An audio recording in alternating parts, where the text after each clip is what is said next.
Nasa sayo kung ano pipiliin mo, uubusin mo yung lakas mo sa kakatunganga sa bahay o uubusin mo yung lakas mo sa mga makabuluhang bagay. Huwag ka mag-alala kasi kahit saan dyan, may mararating ka. Alam mo na yun.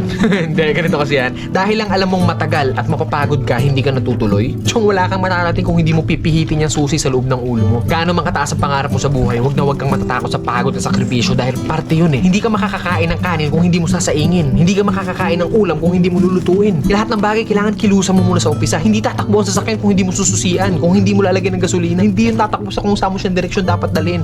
Kailangan kumilos ka. Kailangan ng lakas mo para marating mo kung ano yung gusto mong marating sa buhay. Kasi kung hihiga ka lang dyan, wala mangyayari talaga sa'yo. Hindi po pwede na inaasal natin lahat sa Diyos na parang nasa Diyos, lagi kong idadasal sa Diyos. Hindi po pwede yun. Sabi nga nila, di ba, nasa Diyos ang awa, nasa tao ang gawa. So depende yan sa'yo kung ano yung gusto mong kilos. Sabi nga, work smart, not hard. Hard work nga yung ginagawa mo, pero sablay naman yung mga diskarte mo. Wala rin mangyayari, di ba? Smart move yung ginagawa mo, pero swabe lahat. Kailangan mo lang talaga gamitan ng tamang isip at tamang puso sa lahat ng bagay. Ang pangarap, para kang nagtatanim ng puno. Malaki pangarap mo, malaking puno yung kailangan mong itanim. Hindi naman pwede maghukay ka ng mababaw lang. Hindi naman pwedeng konting tubig lang yung ididilig mo dyan. Kung gusto mo ng malaking puno, malaking trabaho ang kapalit nun. At nasa sayo yun. Then pag nagbunga na yun, hindi po pwede na hayaan mo na lang bumunga yan dyan. Hindi, kailangan pa rin ng maintenance. Ganun din sa atin. Kung ano yung marating natin, nandoon na tayo sa taas, hindi po pwede na lantutay ka na lang doon sa taas. Pag hindi mo diniligan yung puno, magbunga man siya isang beses lang and then sa susunod hindi na ulit. Ganun yung pwede mangyari pag pinabayaan natin kung ano man yung narating natin sa buhay. Mawawala lahat sa'yo. Sayang yung oras. Oras kasi ilang oras lang ang binigay sa atin dito sa mundo. Depende sa atin kung saan natin yun